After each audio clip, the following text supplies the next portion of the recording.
Dying Changes Everything.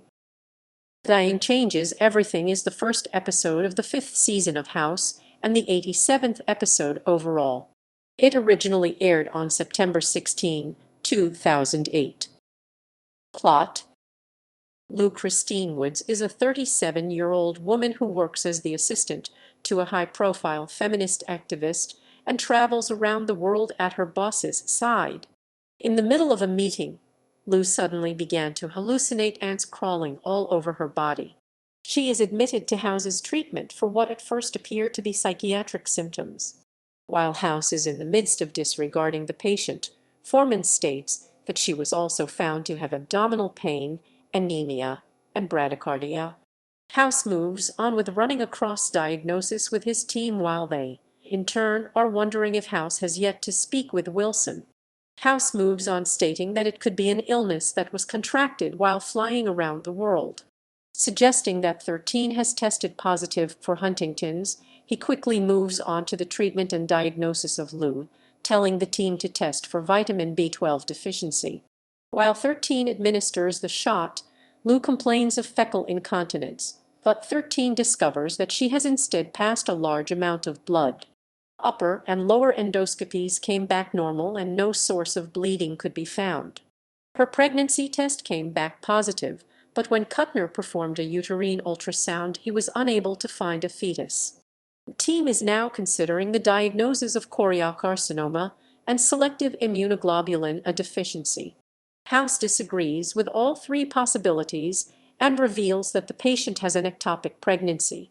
He does an ultrasound without warning and shows 13 that the fetus has implanted in the intestine, and this is causing Lou's bleeding and other symptoms. The fetus cannot survive where it is and is a threat to Lou's life, so Chase has to surgically terminate the pregnancy.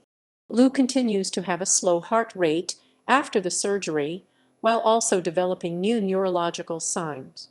Her heart rate continues to drop, going so low that she slips into cardiac arrest, but the team is able to revive her.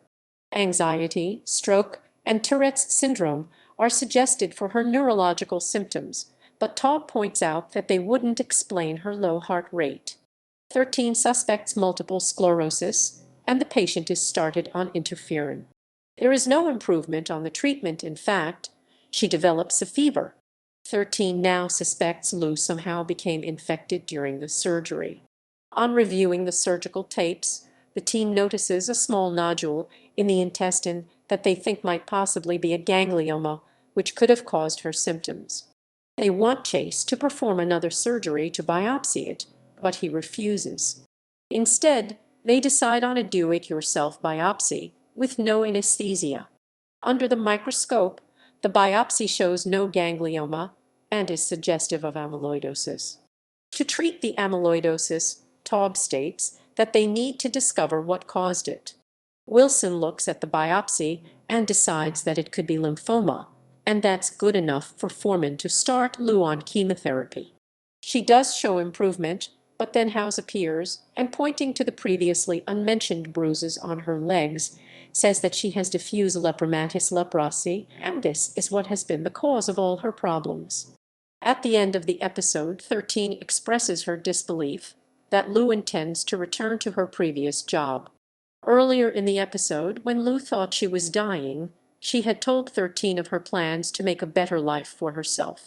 House tells 13 that he likes her better now that she is dying, then enters Wilson's office and offers an apology in a final attempt to make him stay. Wilson tells House that he does not blame him for Amber's death and that Amber was never the real reason why he was leaving. Wilson says that he has realized that House is rude and malicious to everybody he knows, including him, and throughout their entire friendship, he's been enabling his behavior. Wilson claims that as long as the two remain friends, he will always continue this negative atmosphere. Then he exits his office and leaves House in the room alone. Reception. Zach Handlin of the AV Club graded the episode a B+, stating grief also plays a part in the Wilson storyline, and it's here where dying really clicks.